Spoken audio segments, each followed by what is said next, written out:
If you haven't started learning Portuguese and you feel like you don't understand a word of what people say, that's perfectly normal. If you have learned Spanish in the past and when you hear Portuguese, you're confused because it does not sound like you expect it to sound, that is pretty common. What about if you have learned Portuguese for a while and you still cannot make sense of what we say? Now, this unfortunately happens a lot, and the idea of this video is to help you get past that confusion and start hearing words with meaning instead of just noise. This video was only made possible by paying close attention to the sounds my own unschoolers do not hear or mix up.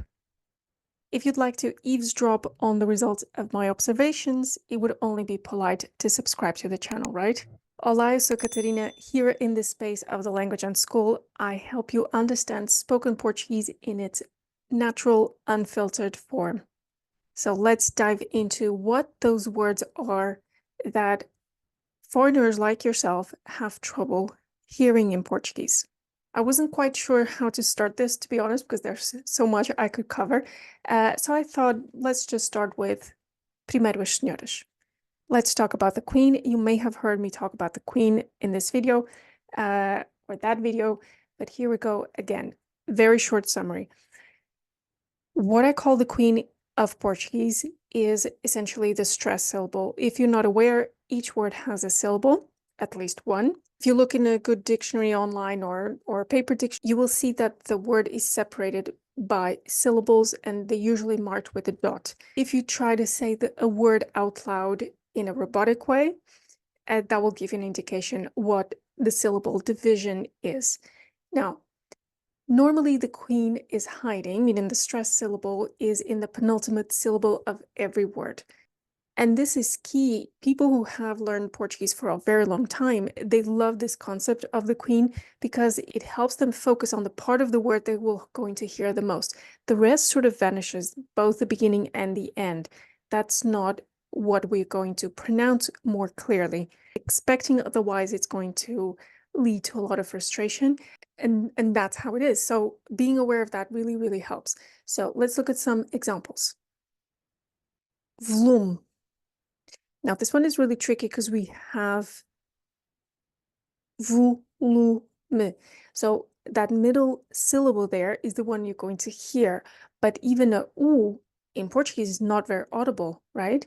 The final E, I'm going to talk about that in a bit, is also not pronounced at all. So volume, volume. A similar one, cogumelo, cogumelo. So hopefully you're hearing more me than anything else in that word. Final O's are also quite discreet because they're always going to become a U and not emphasized because that's not where the Queen is hiding. Cogumelo. This one I know everyone is fed up with hearing the word. Maybe you hadn't moved to Portugal yet when the pandemic happened, but it's a word you might still come up. So pandemia. Pandemia. Here it's a case of one syllable is just one letter, so that A at the end. So the focus is going to be on the mi. Pandemia. Pandemia. The rest we just can't afford to sort of to do a liposuction of the word, if you will. This word is an important one. We use it every day. So you really should recognize it when you hear it. Dinheiro. Dinheiro. Now that I there is hardly pronounced because of the ny sound after. Dinheiro, dinheiro. And again, the final O is not going to be emphasized. Dinheiro. So this word is very Portuguese. We use it with lots of meanings in lots of expressions. So you might come across it, but how would you recognize if you don't hear it? Jeito, jeito. So you have this j sound. Again, the end you're not going to hear. That's not where the Queen is. Jeito.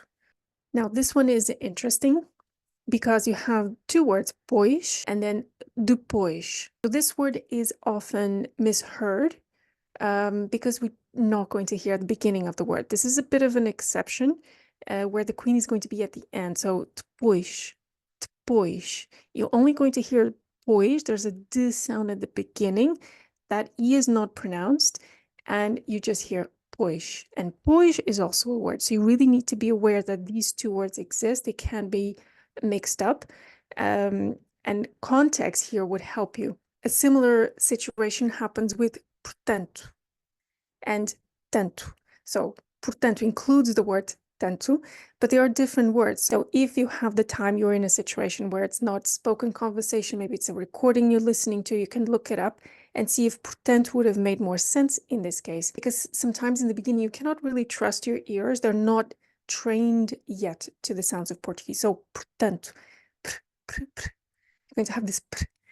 Another pattern I've realized people have trouble hearing is when you have a des prefix to a word. Dish, dish. So you may know that the verb estar is one that we're not going to pronounce that E. Same thing happens here. So that E is mute essentially, and you have a sh sound, ch, but with a d before. So if I say desconto, maybe you heard conto, but you didn't hear desconto. And again, the queen is on the con, desconto, desconto. Another word you might come across is when you have an L at the end of the word, and the queen likes that. So it's an exception. She's not going to be in her usual position, the penultimate syllable, but at the end. So perfil. So you hear this il more than you do the beginning. And that allows us to not pronounce that perfil. Is again, that E is going to be mute. So if a vowel is not in the queen position, that vowel usually is a lot more suppressed, more mute, hardly pronounced, hardly audible. So it's only normal you cannot hear these things. But if you're not aware of which part of the word we're going to be saying more clearly, you're going to be confused. And even worse, if you're expecting to hear more than what we're actually going to say. So perfil, perfil. Now, I already mentioned final E's. So at the end of a word, an E is always mute. And some very common examples, words that are just two letters. One of them is an E. The one before that is a consonant, of course. We're going to hardly pronounce them. So de, me, le, que. I get it. And this is when, again, if your ears are not yet completely in tune with Portuguese, knowing the grammar will help you. So if you know that gostar needs a de afterwards, that preposition, that's called regência do verbo in Portuguese, a bit of a swear word, you know that, okay, I did not hear a de, but it has to be here, okay? And that's how you build up your hearing muscle, let's say, in Portuguese. The same thing with precisar. Preciso de comprar café. Preciso de arroz. We hardly pronounce that de. It's very, very subtle, but it has to be there. What you should also be aware of is if those final E's is going to vanish, and if the following word starts with a vowel, it's only natural we're going to do a shortcut and just marry the two words. There's no point in taking a break. We just want to be more economical in the way we speak. So we're going to say it all in one go. Two words can equate to one sound in Portuguese. Could even be four words equating to one sound, but that's another matter. So if you have que, eu, you may hear que, que. There's no break in the middle. We speak in sounds, not in words. Your job is to decipher, notice the patterns of which sounds correspond to which words. I talk about this and other cases in my No Cinderella Pronunciation Guide. Have a look in the description below. Okay, the letter O in Portuguese, it can have different sounds. And we already touched upon that final O's can sound like a U, but this is an interesting one that came up the other day with an unschooler of mine. So we had the word voo, as in flight. But then a more common word is vou, I go. So how can you tell the difference between the two? Now, if it's I go, eu vou, this is OU, two vowels together, in this case becomes a diphthong. So that second vowel, the U, is going to work as a semi-vowel, and they work as a pair. They're a unit, okay? And it sounds like O, like the word avô. You may know that and have trouble with it, but that's another matter. Whereas the word voo, flight, it's different because you're going to have the O sound, but then a U at the end, because O's at the end of words are going to sound like a U. Voo, voo. So there's an extra sound compared to I go in Portuguese. What people also tend to mix up a lot is the sound oo and the sound ng. So the O in isolation means the, if you're referring to a masculine thing. And then refers to something masculine as well. So definite article, indefinite article. I know that in normal speech, it's going to be hard to pick up the differences. And that's why it's so important to have material that gives you audio and text combination, but not audio that is what I call Cinderella Portuguese. This video, I explained what that I mean by that.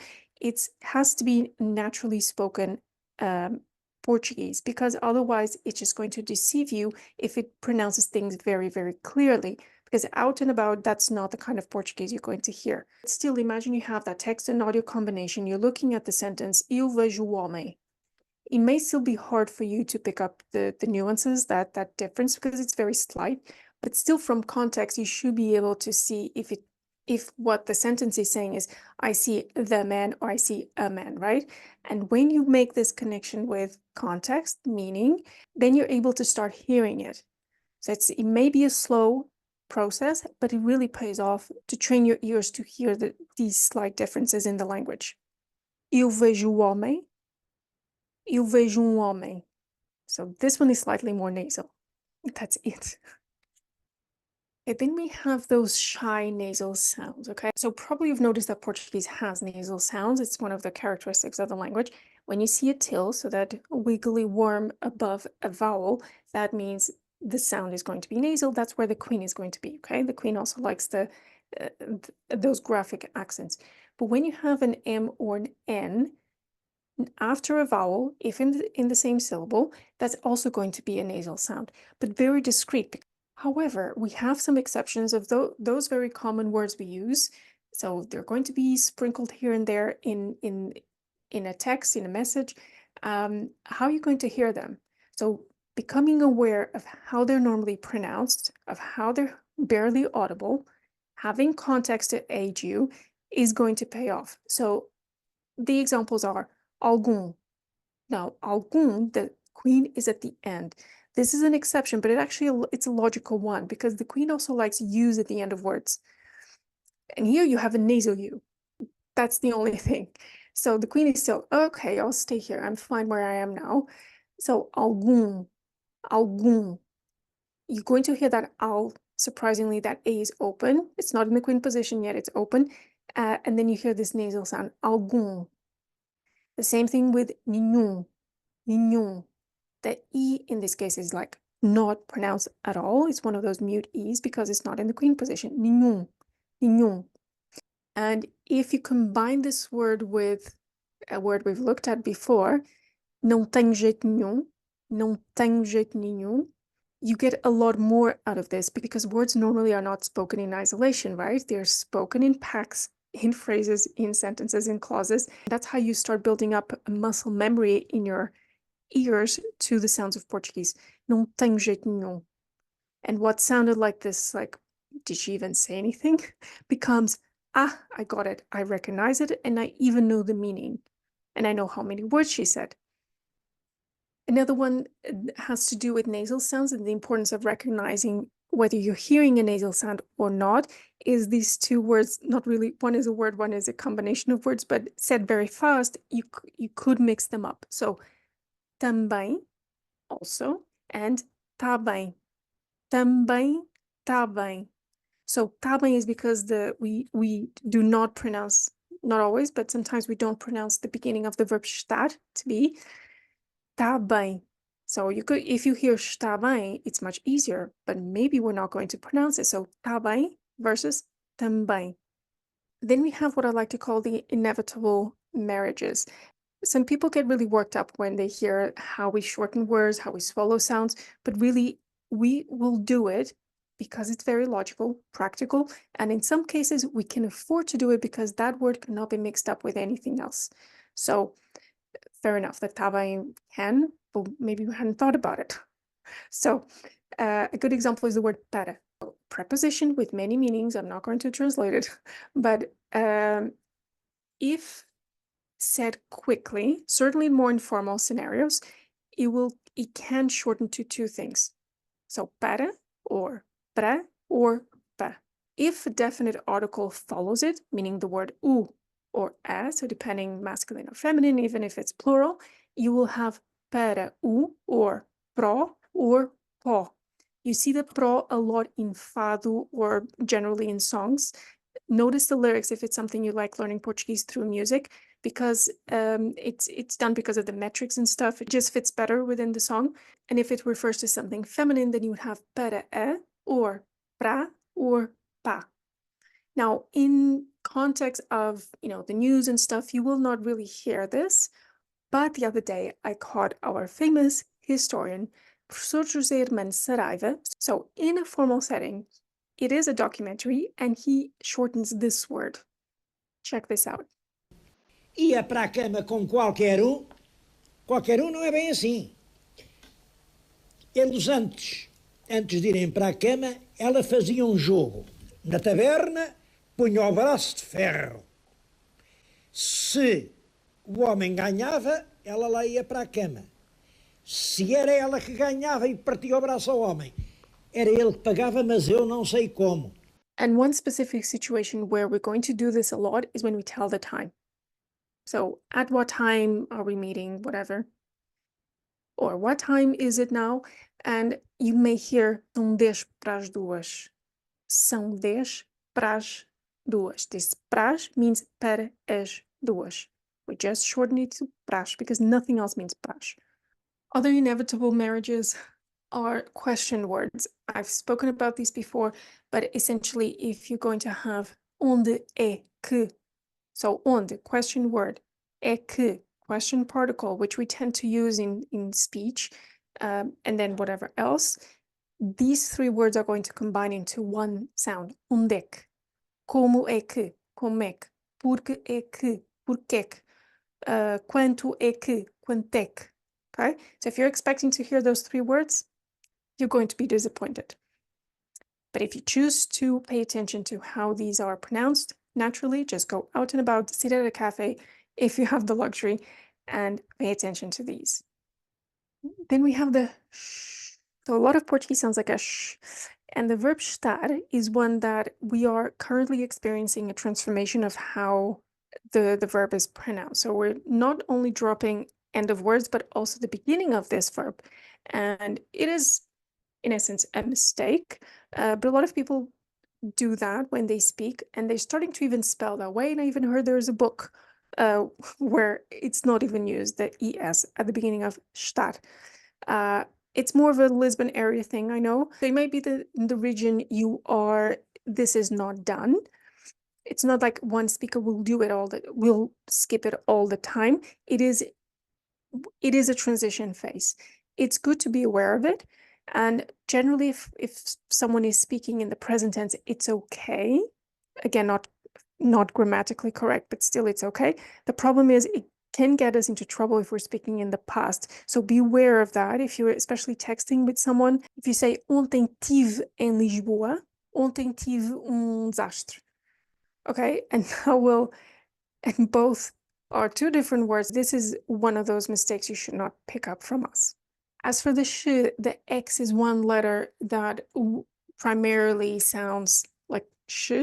It does have other pronunciations, but if you hear Schlint Pshina Strior, bit of a tongue twister there.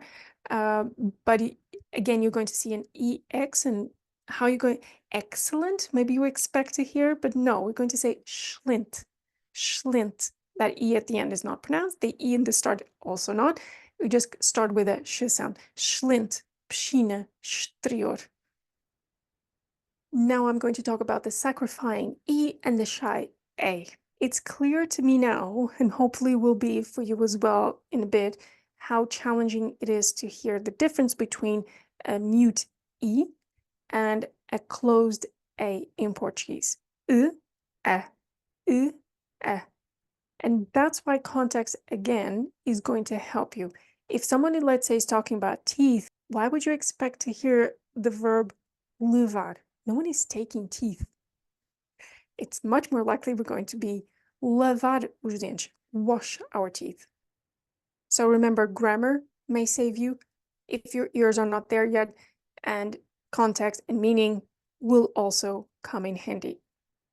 As for the A alone, this is a letter we use a lot, also has to do with if it's paired up with a verb or not. What about if we have an A at the start of a word? I remember someone once telling me he couldn't understand someone was talking about rice because the person kept saying a rosh, and the person only heard rosh, not a rosh. So maybe have a look at the most common words in Portuguese and notice the ones that start with an A, and notice them because it is going to be a bit challenging to hear them in normal speech. So if it does come paired up with a verb, something that grammar will help you, right? Because if you know the formula for present continuous in Portuguese, you know that we conjugate the verb estar, and then we have a, and then we have the main verb in the infinitive. So estou a comer. That a is, again, not going to be heard much. Estou a comer. Estou a comer. It's very subtle, but it's there. So if you can memorize that grammar rule, which I think is easier than instantly hearing that A, it helps you hear the A. You see how it goes? If ears don't help you, grammar may do.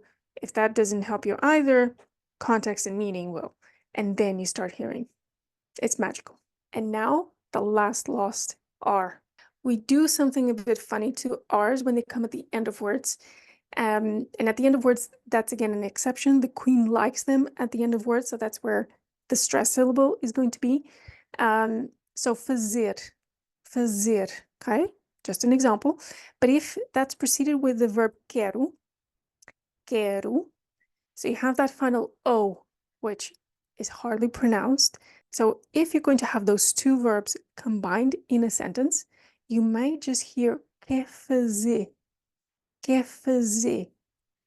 Very sloppy of us, I give you that, but it's possible you're going to hear that. So let's put that into a sentence.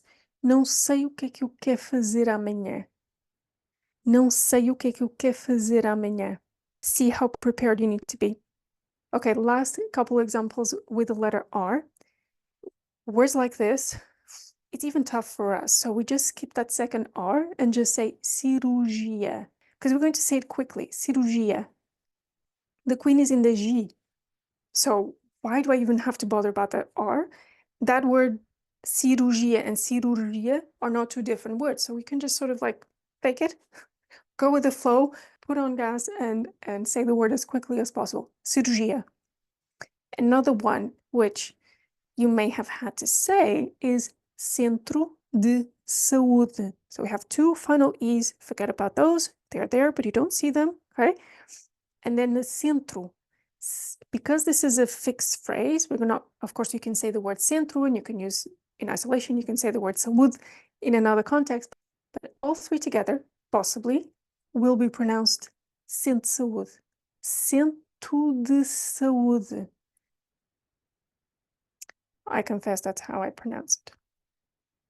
So hopefully knowing about the results of my research with my Unschoolers has helped you and will continue helping you starting to hear words that seem to creep in to our speech, but you can hardly hear them. If you have focus, you will hear them, I promise. If you want more details about how Portuguese is actually spoken in its natural form, again, check my No Cinderella Pronunciation free guide. And if you haven't heard me talk about the differences between Cinderella and real Portuguese, then you definitely need to watch this video next. Até a próxima.